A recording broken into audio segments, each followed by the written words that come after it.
Dudes and dudettes, people of all nations and otherworldly types, this is Steve Rude the Dude. I'm here to teach you about the lessons I've learned from Andrew Loomis. But first, what do you think about this shirt? I'm selling these under the Rude brand. You can order them through Gino Ginelli, the producer of all this stuff, and name your size. Today, a brief history here. When did I discover Andrew Loomis? Well, at the time I was living in Waukesha, Wisconsin. I was in the 5th grade, and guy needs to keep busy, right? So I went to the library. Remember libraries? And I went up and down the aisles, always looking for new art books, and I just happened to find, by some blessed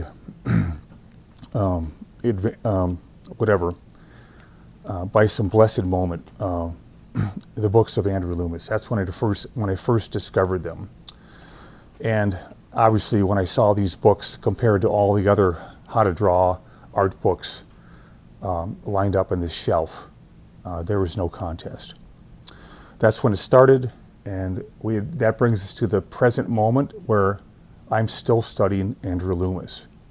If you've seen his books, we're going to mention that later on, the name of all his books. But Andrew Loomis was born at the turn of the century,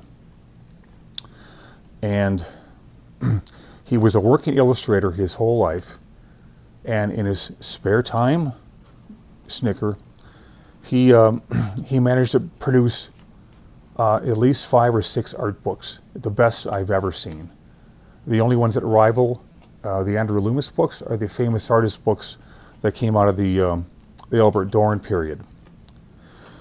And that included Rockwell and all the famous illustrators at that time. We're talking about the 40s and 50s.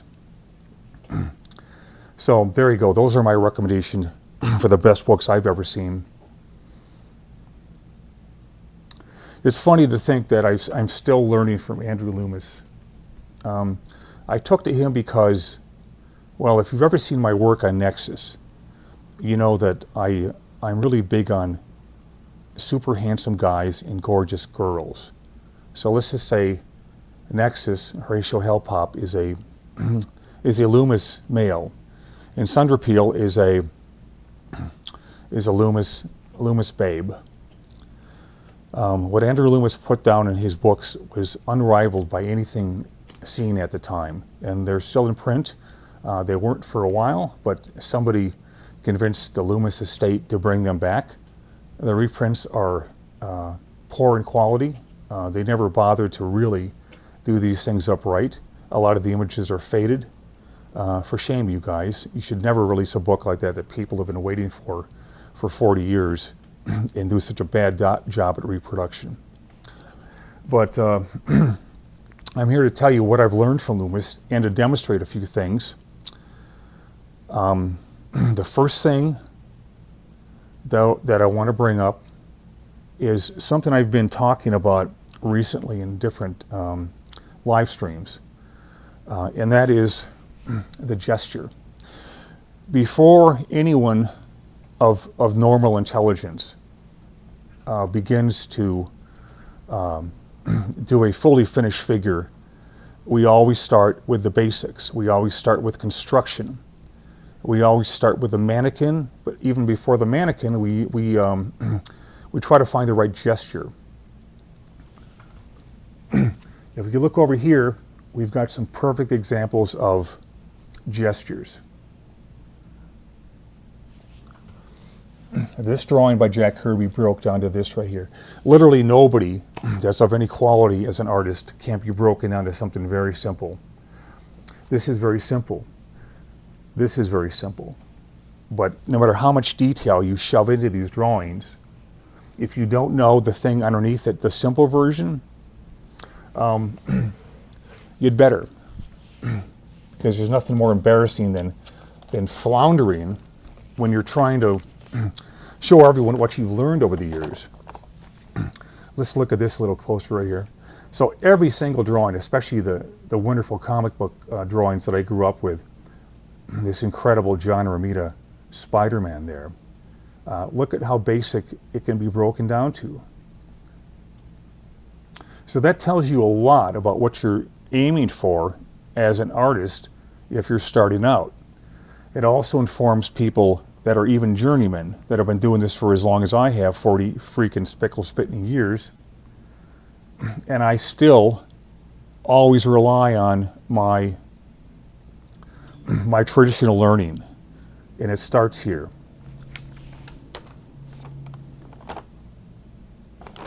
Here's another Kirby drawing I broke down. I love the way the pose looks, so I broke it down into a gesture. And that informs me exactly what I'm really looking at here. Somebody wrote in last week and said, can you break down Michelangelo as a mannequin? Well, if it applies to Kirby, it applies to Michelangelo. There you go. This drawing breaks down to this. Now, how simple can you get? So you take away all that shading, all these muscularity surface points. Same thing going on here. This is one of the most simple guys in the world, but his gestures are impeccably done. His name was Roy Crane. He came out of Aberdeen, Texas. And he was the envy of everybody that couldn't do this kind of stuff. And believe me, or don't believe me, but when you look at something like this, it is deceptively simple. These are the kind of things, these very simple, natural standing poses or sitting poses, normally standing poses, that I still have a hard time with. I'm sure if I was genius level talent, I'd be able to lick it in 5 minutes, but I'm not, so I had to work really hard at it. Again, same thing right here. Faces break down into very simple things. Now, if you can get your head around that kind of stuff and practice it endlessly, like I still do, you'll be showing us something that we really need to see, especially in the comic book business. This is sketchbook 39 right here. And as you can see by this funny looking guy down there, I practice stuff all the time. Practice, practice, practice. Is it hard work? No, it's not. If it was hard work, I wouldn't do it. Nobody wants to do hard work.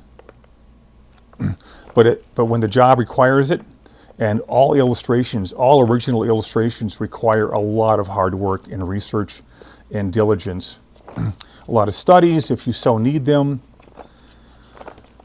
and just a ton of other things that that are going to help you on your way here. Always studying, always practicing. Spaceships, trumpet players, and barn owls. A little bit of everything is in here. Water. Who really knows water as good as they should? Whether or not you're an expert in anything is not the point. It's how well you can decipher what things break down to. There's some Frazetta studies there because everyone knows how good he is. There's Andrew Zorn right there. Arrival of Sargent. There's Andrew Loomis up there. This is some caricature here that I really liked. Practicing caricature is a remarkably astute way to pick up the things I'm going to be showing you today here. So everything from Disney characters to Michelangelo, they all have something in common. And one of my old great teachers, Mr. Owen Kampen, said, the smartest people see the relationships and the things among things that unite us. And people that are less intelligent will always see the differences, how things are separated. So going with that little philosophy,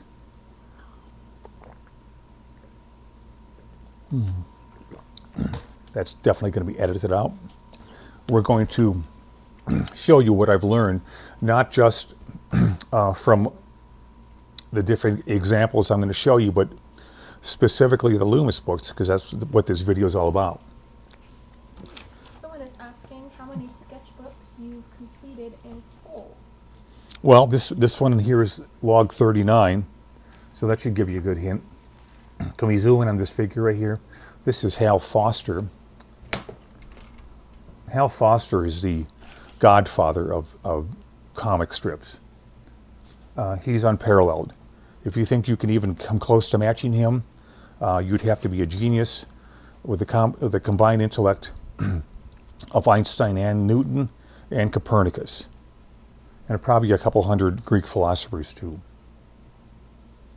Here, let's just bring it up really close. Is that good? Super close. There's the finished drawing, but like everyone else, Hal Foster breaks his figures down to what you're seeing there in the left. It almost appears to be magic when you break these things down because they're so simple.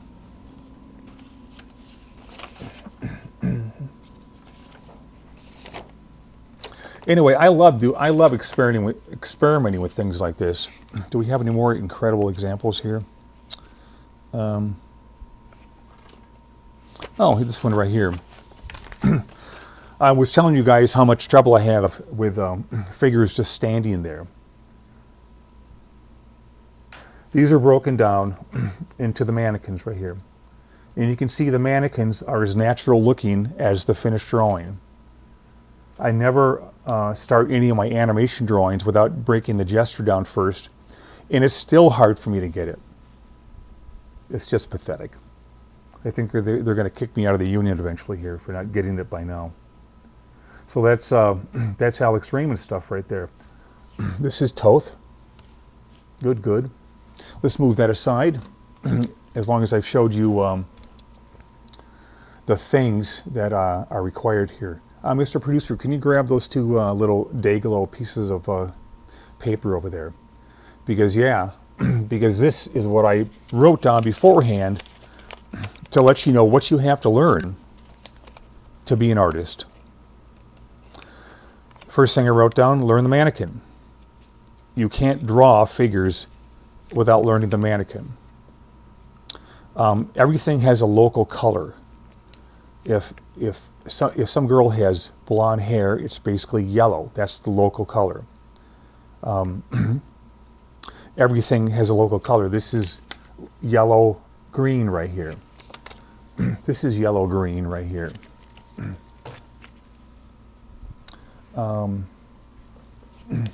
This is a non-color. It's white. Says, I miss the days when newspapers actually cared about their cover pages. This example from Disney's incredible background painters here. Well, this is broken into something very simple. They're not all this simple with color, but this is a good example to show you. The local color is brown. With a large area of blue is a counterbalance. This one right here that I've been practicing on is basically made up of grays. There's different kinds of grays. There's blue grays. There's this kind of gray. The closer you come to not being able to identify color, the more gray it is. And I can't even describe what these colors are. They're just barely different versions of black and white. And it's just incredible what these guys, the intelligence, the wit, the talent, and the abilities of these guys to do something incredible. The animation process is so involved. It is literally unbelievable that anything gets ever done. Unless you got a guy like Walt standing over your shoulder. Oh, okay. By the way, have you ever thought about how hard live videos are? You guys ever try that? Then you know what I'm talking about. You have to be on. You have to be on. And you can't just go around saying a lot of ahs and you knows like I have been doing here. You have to be very clean in your speech and get to the point. I talked about basic shapes. Okay, well, just so happens that we have some examples of basic shapes here. But first, I'm going to show you one of the things that that show you the rhythms of the figure, if you so choose to learn them. So the first one I'm going to do is head to bottom, to the very bottom of the, I think these things, I think the head comes a little bit more to the rear, and this comes to about there. Let's do the head. No reason to do the head first. No reason whatsoever. In fact, it's probably the last thing you should do, but some of the training I've had, okay, there's rhythms. This is also part of the gesture right here. And the mannequin.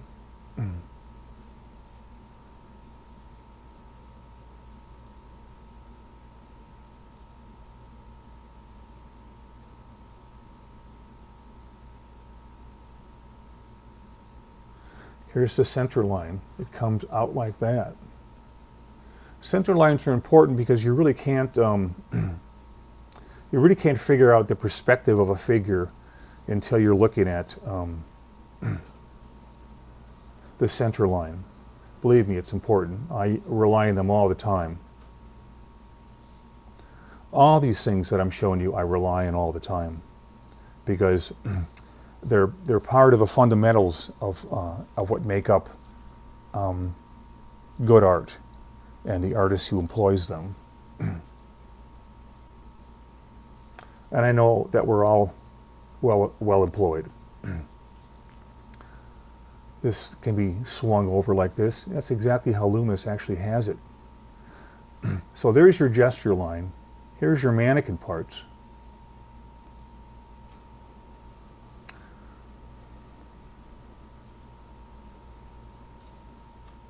This girl is having a really good time. You want to put some ins and outs in there once you get the basic form down, fine.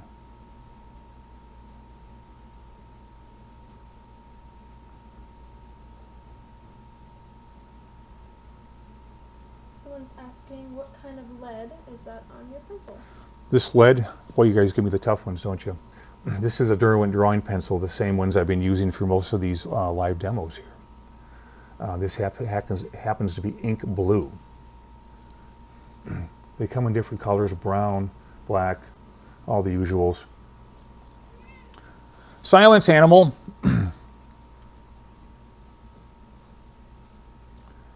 They always got to get in the act. And flow hard. Let's show everyone flow hard right now. This is what beagles do when they're tired of watching bunnies. So you can take this as far as you want. Try to get the hands in there, painful as they are. Remember, there's the wedge. Super, why don't you show everyone the worthless animal that's making all that noise right here.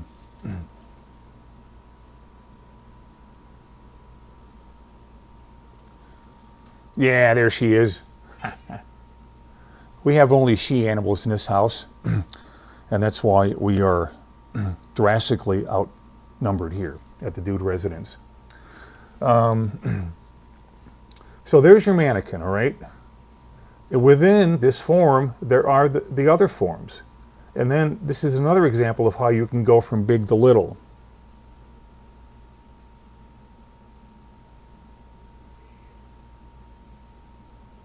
Quit your dick rolling. Okay, let's get her hair in here. Let's. That is the form that I see. It's very basic. And here's something that's really interesting that all of us journeyman artists know and have maybe known from an early age is the appeal of the unfinished drawing.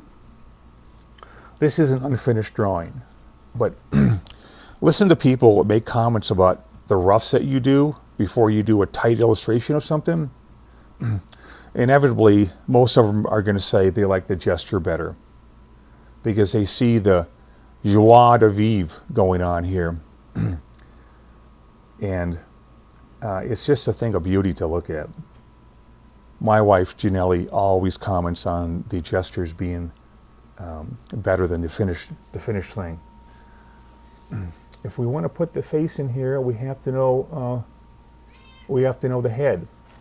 Dick, do you know the head? Heck no. They're basically, the eyes are in the middle, and then this is all Loomis stuff right here.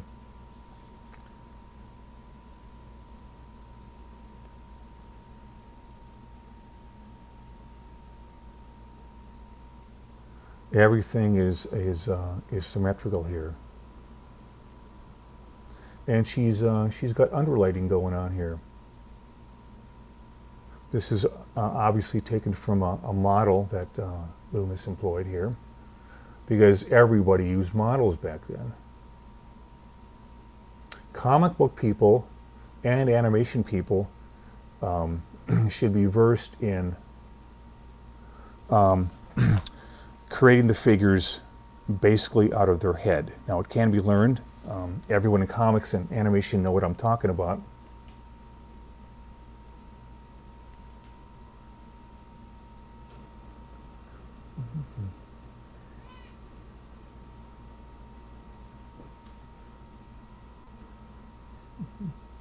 It's amazing when I look at this drawing here how much is completely not there, and yet I know exactly what's going on here. That is not a good face.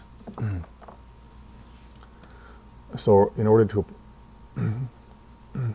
reclaim my rep in the business, I'm just going to have to redo that. This is a very bizarre thing right here. The perpetual learning curvature that always goes on. Why is that? I don't know. So honestly, I'm just gonna have to like do it by eye here first.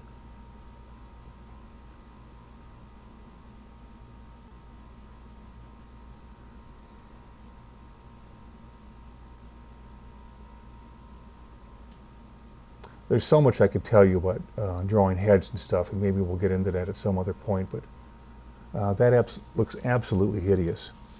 Why don't we move on here so I don't waste the day going over this head. I will get it down. So we're going to move on here. At least draw the basic shape here, Rude. There you go. So we have a promising start for next time. There are a couple artists that I believe are worth studying when it comes to the very things we're talking about. One of the things I learned in school, the Calabasas school that I keep harping about, is design. And what I was taught by my teacher, the very talented Glenn Orbick, who is no longer with us sadly, is when you draw a head or a figure, it's whatever it is. If you design the head and figure, it's a whole different thing. Now, my friend Drew Struzan did this example right here. This guy's talent knows no limits. So, looking at that head right there, we're going to, what are we going to do? I think I'm going to try that in charcoal because I want to get some tones in there. And I also want to, let's do it really big.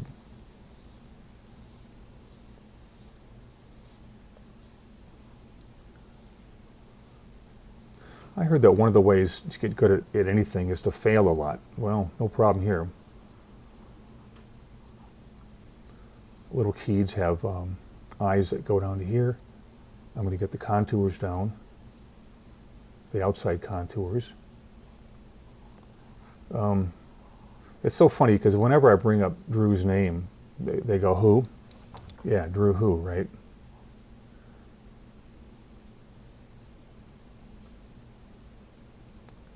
But everyone's seen his work because anyone that grew up in the late 70s and the 80s and 90s, his work was on every poster every movie that was released had a poster from him. And when I would go into the theater in the 80s, I would just stare at those things and say, how does anyone get this good? And then you think, well, will I be this good someday?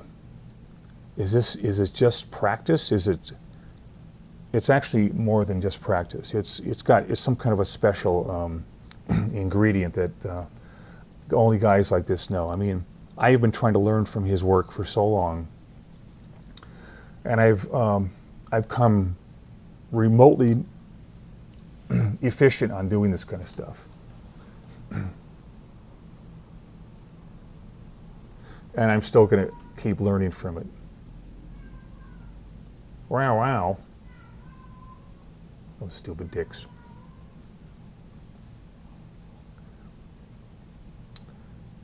Is that chin too long?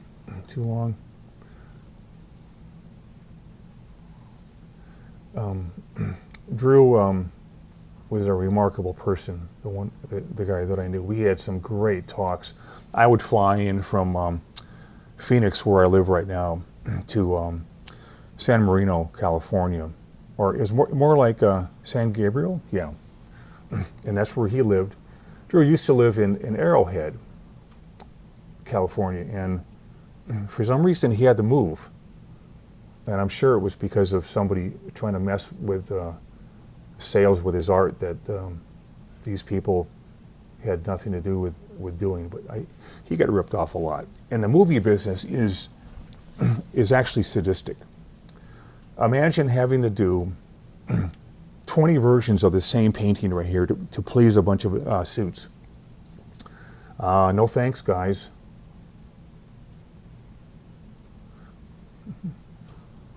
We have a question in that is asking, are there in fact any bad habits you contend with when you're drawing, whether an action pose or a standing pose? Yeah, in fact, I've got them written. I have those specifically written down here. Those very things, the bad things artists do.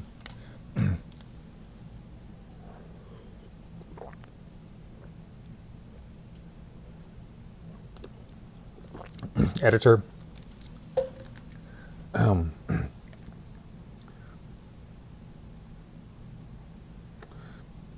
When I do something like this right here, and I'm using charcoal, I'm going to use the side of it. That just gives me, so you have this right here and you have this. And everyone in the business knows all about these things. Good question about the bad habits, because we're going to go into that. The bad habits are things I've seen people in my business, the comic book business, committing all the time. Shame on them. So the first thing I'm going to do is that. Do we have any really strong... this is tough to do this in these charcoal sticks right here, but we shall endeavor to overcome.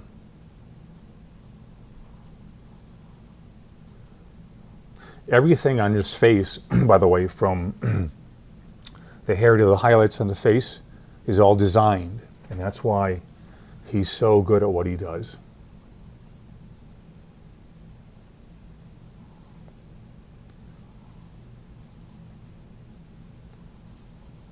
If I see something I'm doing wrong, I'm going to adjust it. This hat goes up a little higher, and so I'm going to rub this right here. When I put this kind of tone on here, I'm thinking of the egg shape that everyone always talks about. You know, the big, broad, big picture version of what this head is doing here based on the light that's hitting it. These are the dark accents.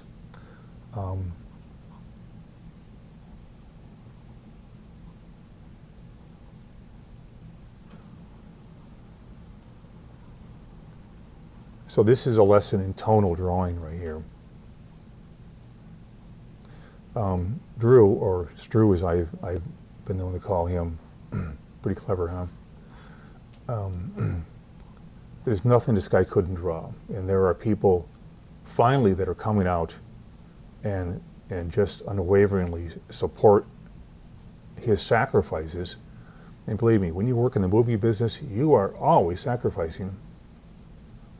sleep, sanity, and everything in between. These eyes right here are, they have to look as though they actually are dimensional, like they wrap around the head.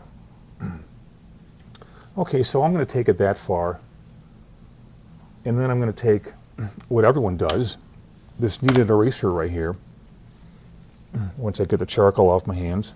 You notice I have two water bowls here. This is something that I've always done. One is for the clean water, and one is to make it is when things get dirty. It's a good habit to get into. I think we need a few more tones in here to get the big effect of the light.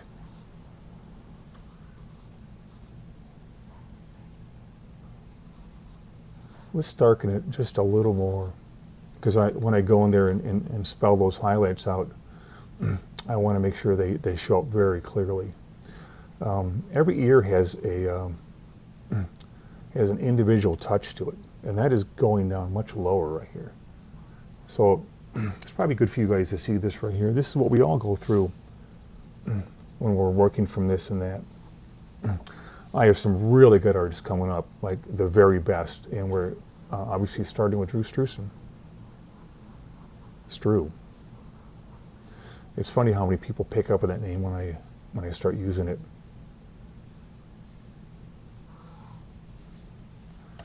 Adjusting, readjusting. That's what it's all about.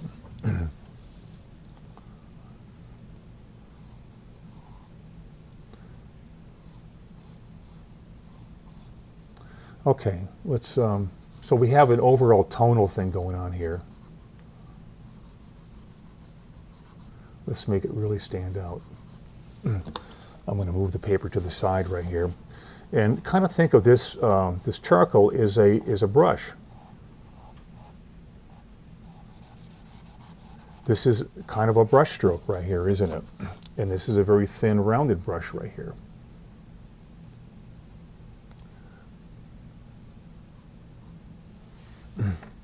I think we want to give him his chin back.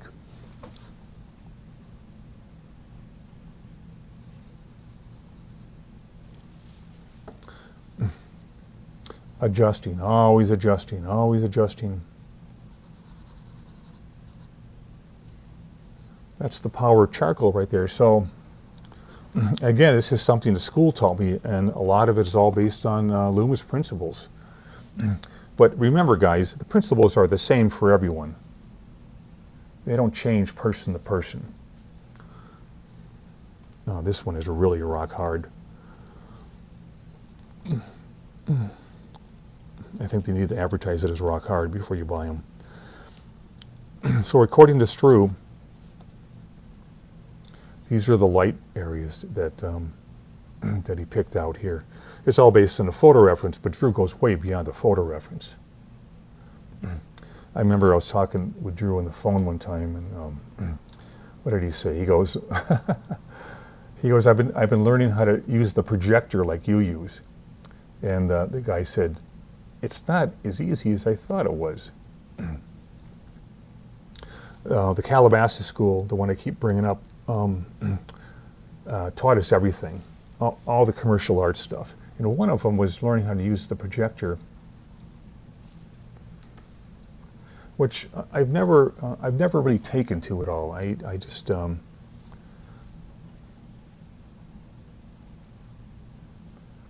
by the way, these are all shapes right here, and that's another thing that we're bringing up here. A little highlight in the lid there, keeping mostly to this side.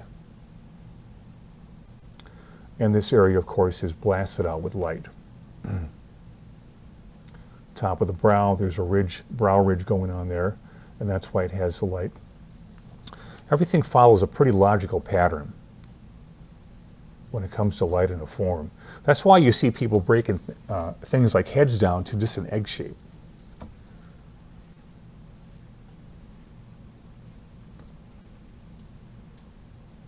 Where that chin is getting really dark. So that's what it is. It's a middle tone, which is kind of this area right here, and then there's the darker tones as it curves based on the direction of the light. And is that the president calling? Because I don't have time for that nonsense.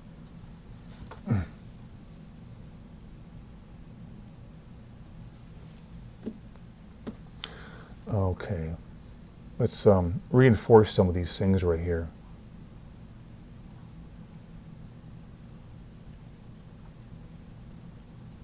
Oh,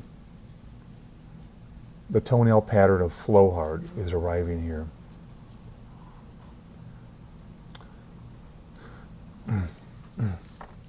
Normally I use charcoal pencils, but not always. I think I would probably have a little more control over it than this wedge shape right here. This kind of works best when you're working really big. But it is a thing of beauty, and one of the things another thing that school taught all of us was using charcoal as a beginning stage for a painting. Everything is there except for the color. You can see Drew gets really specific down here. Yeah, Mr. Producer, did you have a comment? Someone is asking, do you think comic book writers should all learn the basics of drawing? Not necessary. But look, there's no such thing as wasted knowledge, as I'm big on saying. Everything you learn makes getting along with others and relating to others a little bit easier. So you can't go wrong with knowledge. Someone else asking is Mario, who says, do professional cartoonists and illustrators really have to work 60 to 80 hours a week? No, of course they don't. But if you ask us guys when we were in our 20s, they'd say yes. 30s, pretty much the same. 40s, a couple days less, or more, or less. It all depends on the job. I don't work with deadlines anymore, and but I could pick it back up just like that. It wouldn't take long. When I did work for DC Comics, there was always deadlines. And some of the work that I did involved so much research. It was incredible. The World's Finest Comic from 1989 was an example of how much research can go into a project. Moving on from Stru, our man Drew Struzan is one of the guys he learned a lot from early on. This is Leyendecker, and we are not going to use a charcoal wedge for this one. We're going to use this black pencil right here. Again, this is all about shapes, but everything as I've reinforced to you guys, everything starts out with the same things I began with in this video right here. A gesture line, and the mannequin. Babies' bodies are a little different than adults. They're babies. Babies have this funny set of proportions. These huge heads, saucer eyes. That's why they're so adorable. They look like cartoon characters. So the baby's eyes are way down here. And by the way, you may find this of interest. I know that I did. Leyendecker never worked from photos. He was very much against that. That had a lot to do with the time that he grew up in. Real illustrators didn't work from photos. The practice became full-blown important in the late 40s. Early 40s, they use photo reference. Once they found out the kind of poses they could get from things that only a snapshot, a moment in time could give them, they learned to incorporate that into all their work. Right, baby? Baby's eyes are way down here. Hound dog, are you crunching on a bone? So you think that this is what these live videos are all about? No, it's about showing you what the animals are up to too. Baby. Baby. One thing you should know about the dude here, for those of you that are observant, if you see me at a convention, you'll see me getting up periodically to look for babies and blowhards. What are blowhards, Mr. Producer? Dogs. Yeah, that's the normal word that I never use, because I'm not normal. Baby. No, I just have to get these eyes to line up here to look down. All right, baby. You gonna give me a hard time or not? Okay, they have no chins. They don't need it.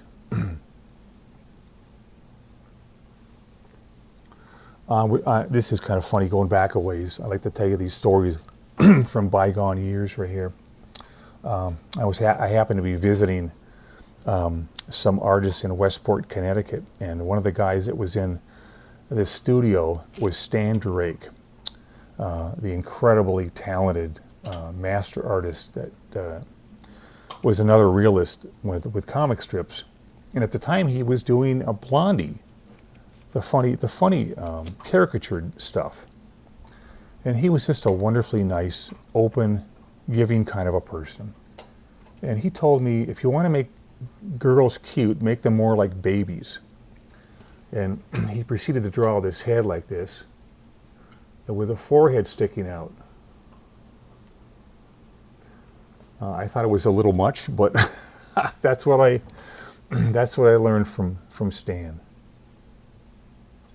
You know, I'm always talking to you guys about the time I was born and how lucky I was to be born when I was. Gesture. Don't bother with little ins and outs like I'm starting to do here.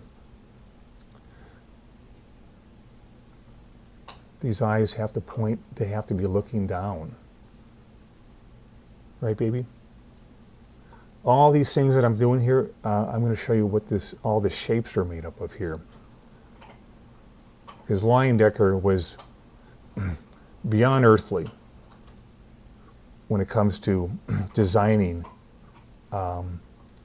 objects, any object. And the longer he stayed in the business, the more caricatured he got. This is a big forehead area on baby. Let's bring this line in a little bit here. We have another question that says, Neil Adams used to advise tracing, but only as a way of getting started on making photorealistic images. Is tracing printed photos or projected images a good way of starting an illustration?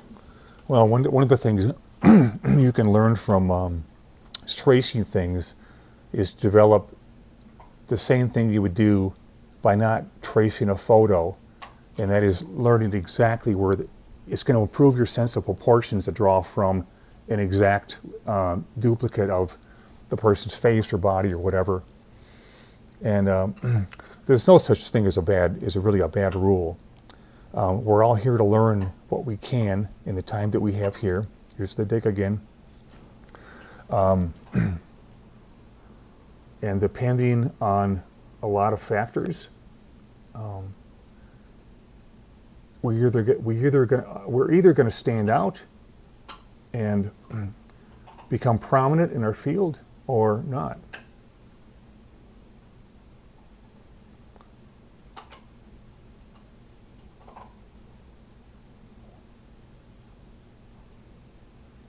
All these tones right here.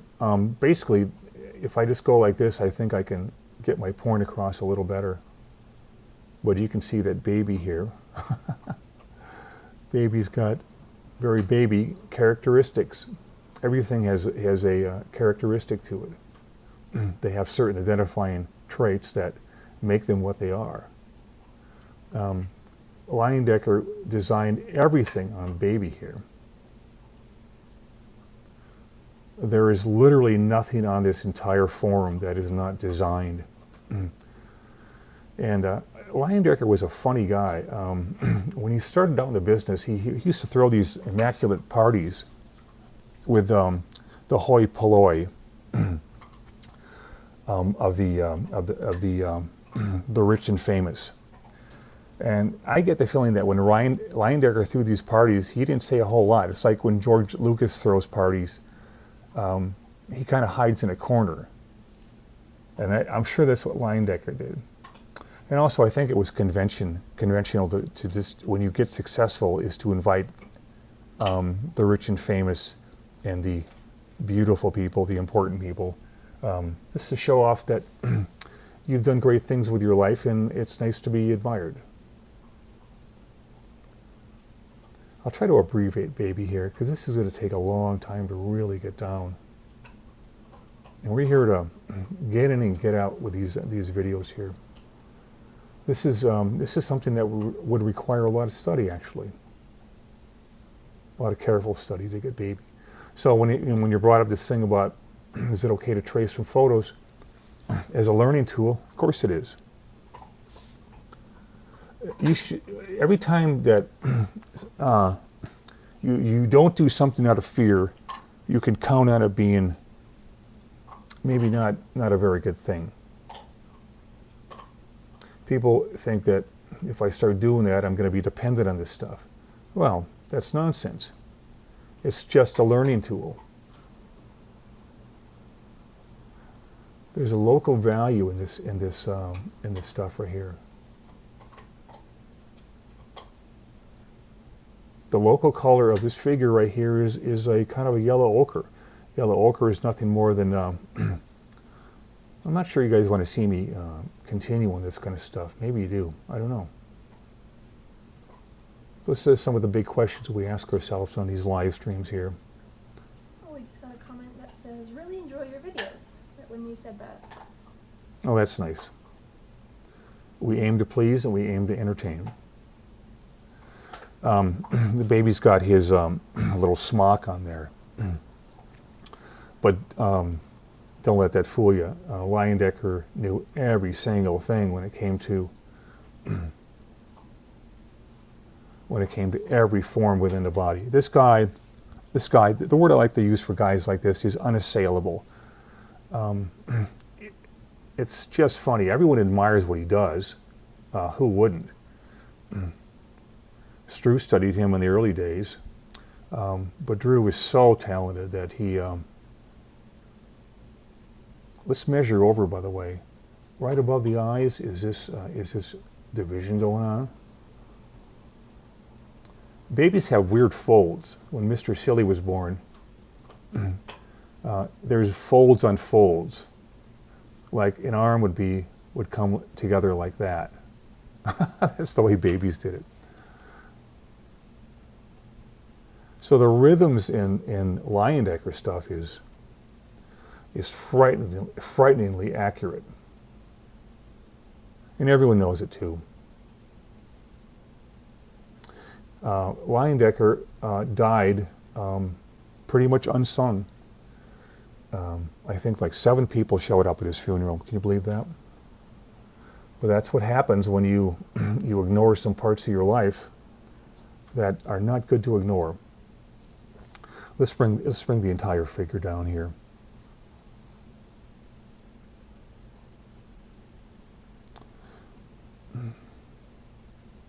I'm going to kind of start with the feet right here.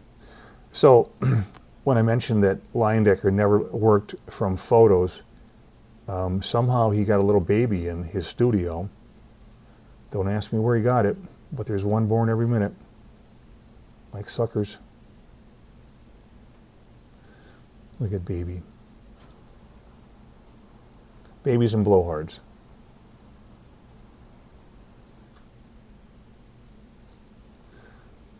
So I think I kind of got this thing working right here.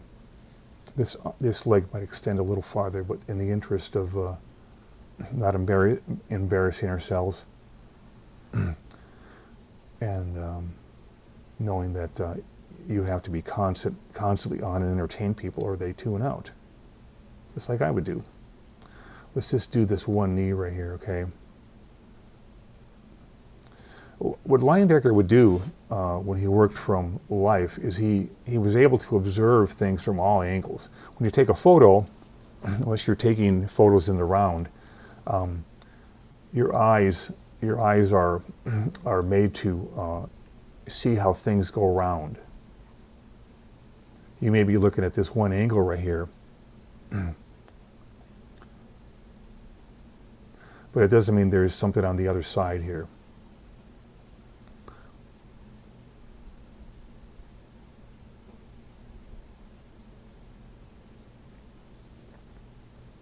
Mr. Producer, do you think this is actually interesting to people to see this kind of stuff? I think so, yeah. Mr. Producer says, I think so. And you can ask them as well. Yeah, let's ask you guys. Why don't we just ask you, okay? We do have a question from Will. He says, hey dude, how have you amassed such knowledge of the illustrators and early comic artists when they are unlikely to have biographies? Well, there's a difference between the age that these illustrators grew up in versus the last 30 or so years. When this new breed of comic book artists came in the 80s, which is when I came in, we couldn't stop talking about our influences. And from there, books that were never published in these guys' lifetimes, in their 50-year career, most of these guys started in the early 1900s, and they would pass on whenever they passed on. But Leyendecker was born much earlier than that, so that's why he was considered like this grand master kind of guy.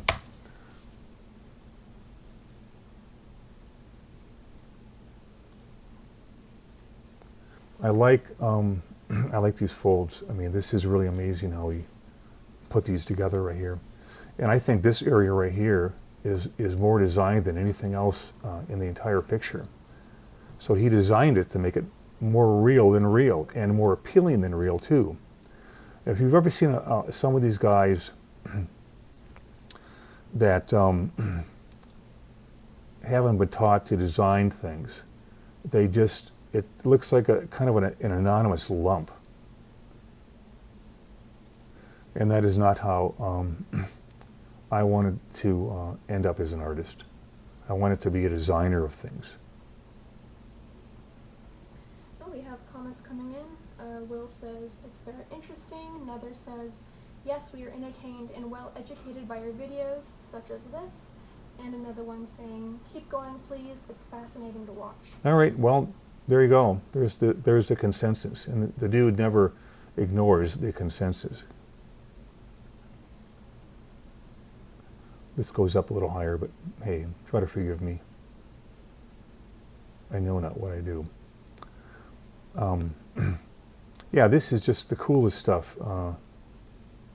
When Stru would put out these videos, he would mention, which is kind of important, that this is supposed to be fun.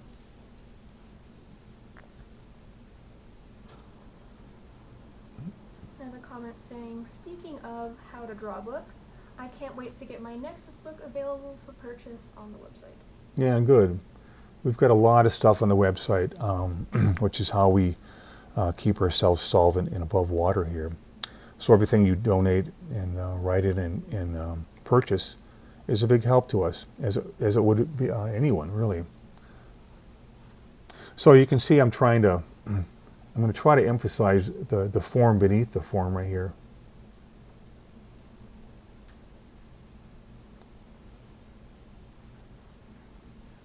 I'm having a hard time getting dark in this stuff right here.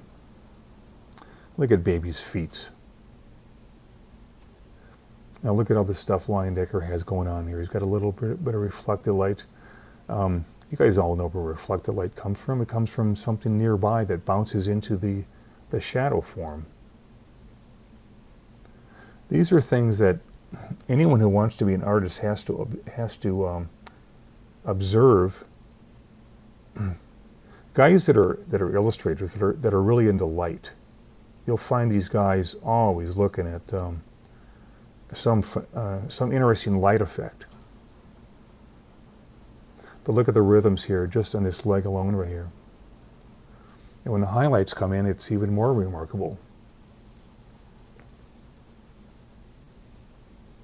Someone else said, my Nexus animation book is coming Monday. Woo. Yeah, I'm going to bring that up. There's kind of a running joke with this Nexus cartoon stuff I keep bringing up, and that is,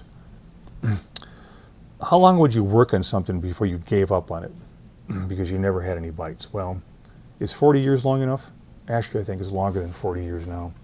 And I have never really had a serious offer that I considered legitimate to get my show in the air. But one thing that that the Nexus animated series has is about every imaginable thing that you need before you actually start animating. Then you probably need to show in recorded history. So when I say I've got a stack of things that I've done, it's everything you hear about that you need in animation. But the stack of layouts that I have is probably like that.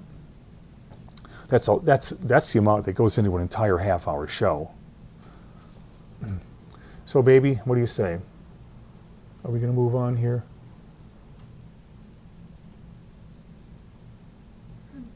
Mario donated $10 to the stream and said, thanks for all these lesson videos, Steve. You're a big help with difficult human figure work, especially simplification. Well, good. That's I came to some kind of a weird realization when I turned 60, and that is, it's time to give back. Take everything you've learned, the hard-won knowledge that you've had to figure out over a lifetime, distill it down to the simplest things, because you can never have enough teachers that show you how to break things down into simple. So that's what I try to do when I do things like this. This isn't dark enough to show you. Do I have a single dark pencil here? Ivory black. Imagine that. Okay, so there's baby.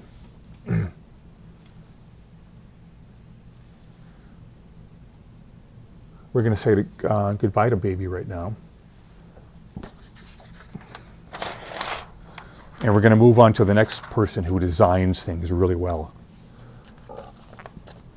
And that is a guy named Dean Cornwell. This guy is, he was a Harvey Dunn student that goes back to the 1910s, 1915s. Imagine living during that time. I find myself often daydreaming about what it would be like to be alive during that age.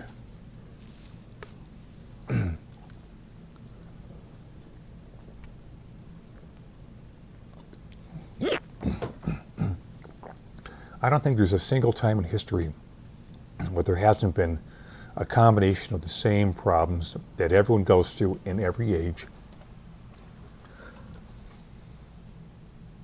Is this blue? No, it's black. It's black and blue. This has a very strong gesture to it, and I'm going to just, by intuition alone, start at a random spot. And I'm going to try to really reinforce the basic stuff that's going on here. Cornwell was rivaled really anybody in the world.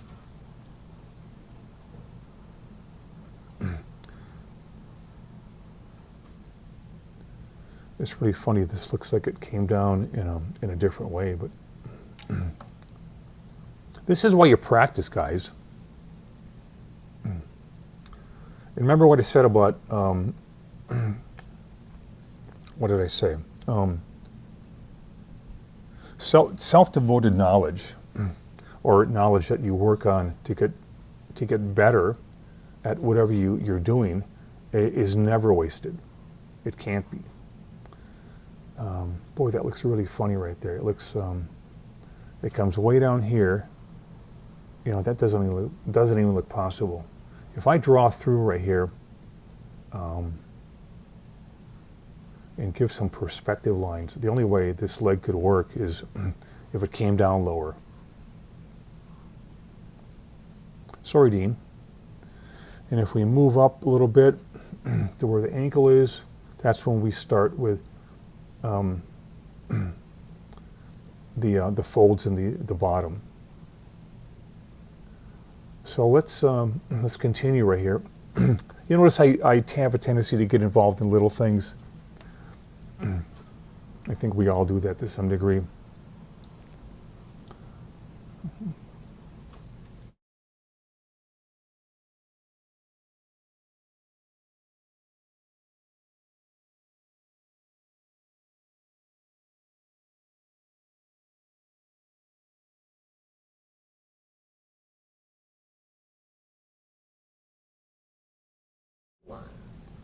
So I was just informed by our ace producer here that we've just gone over the hour mark. And you guys are still hanging in there? Remarkable. Again, like with Cornwell here, every single shape is designed. These are my sweeping gesture lines right here. I remember something that I should bring up.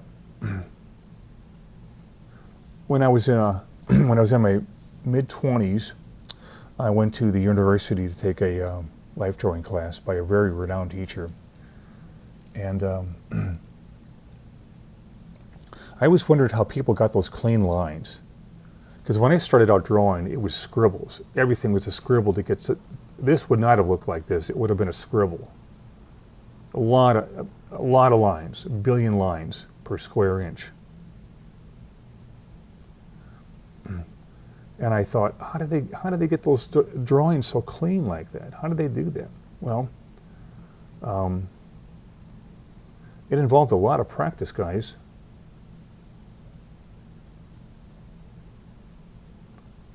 I was determined not to be great, but not to be bad.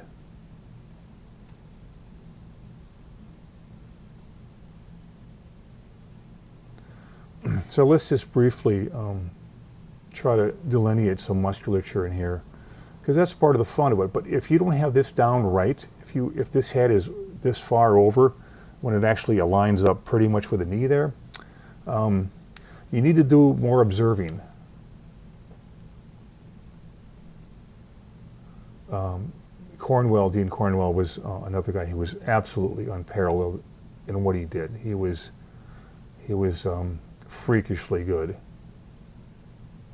I wonder if there's even a guy today that can draw as good as him, or Leyendecker, or Rockwell. You can see where my loyalties lie here. And we have this super big sweeping line right here. You see I'm using the side of my pencil right there. That's first order business they teach you in art school. So I'm a big believer in going to art school. This is a reinforced edge right here with a little bit of an accent on it. Accent. Cornwell was left-handed, but I try not to hold it against him. Imagine being so good at something that, that nobody can find a single thing to criticize about your work. Sure, they would find it anyway, because that's what people do. But not in my book. Look at these beautiful sweeping folds right here.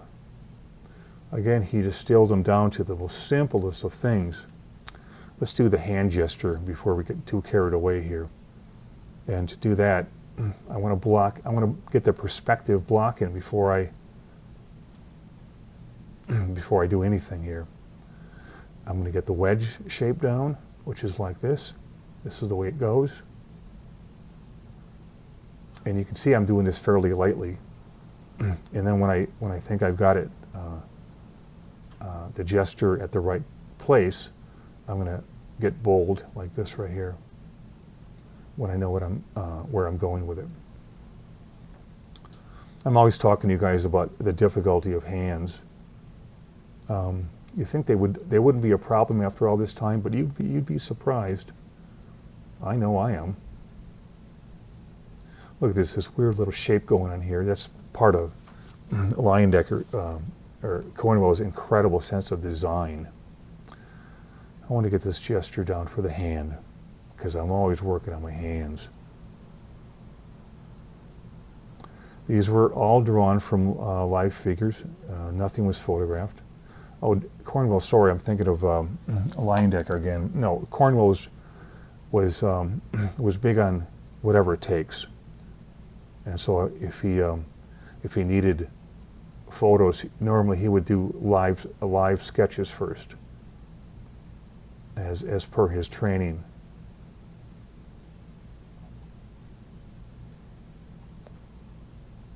So that's kind of what I'm seeing here when it comes to this hand. The shapes within are just incredible here. They're so precise. So we've gone over the hour mark. The only other thing I was going to show you, as long as you asked, was the relationship with something like this to something like that. There are a couple lines that figure drawing lines that we learned in the school, and I brought these up before, and honestly you can make anything on earth made up of these lines right here. This is a straight. This is a kind of a sort of an S curve going on. These are all C curves right here. C curve, C curve. Long lines, long straight lines. The mustache is this kind of shape. It's an S shape. So I want to remind you once again about, while we take our leave for this live stream today, there's certain things we want to bring up, and I'm going to ask Mr. Producer to familiarize myself with them all over again. Those papers over there, are they something we want to talk about? Oh, sorry, it's in a different drawer. Do you remember what they are? No, it's not in there.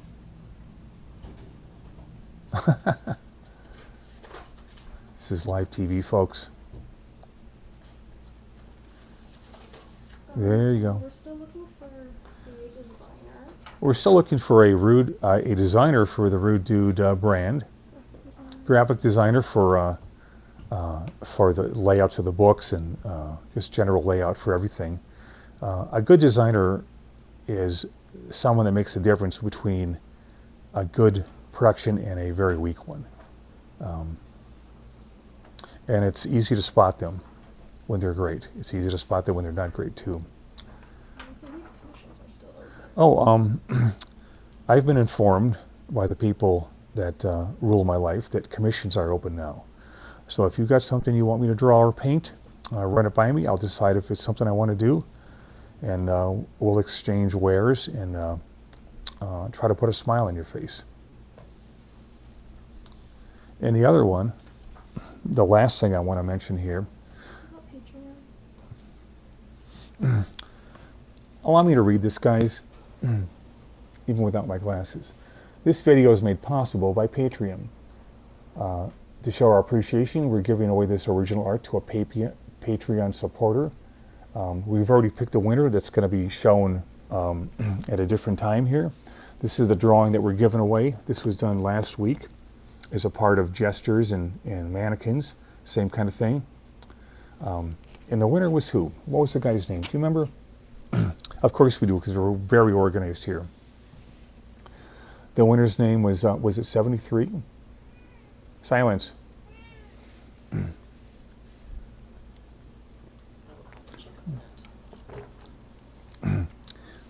People, let's just assume that we know the name of the guy, just not at this moment here. Number 94. 94. Of course, I was exactly right. I said 73. Craig Zadalis. Zadalis, Yes. correct, is the winner of this drawing right here. We're going to do giveaways every week. So that's why we do these little draws here, these little reach into the fishbowl and pick out a lucky winner. Anything else before we fade away here and get back to reality? Nope, just to like the video and share it with a friend. Oh, you hear guys on YouTube always saying this: like the video and share it with a friend. Well, what if you don't like it? Why would you want to share it? But if you like this one, thumb it up and pass it on to a friend. I'm going to take my leave before I get too crazy. You guys take care. I'll see you next week.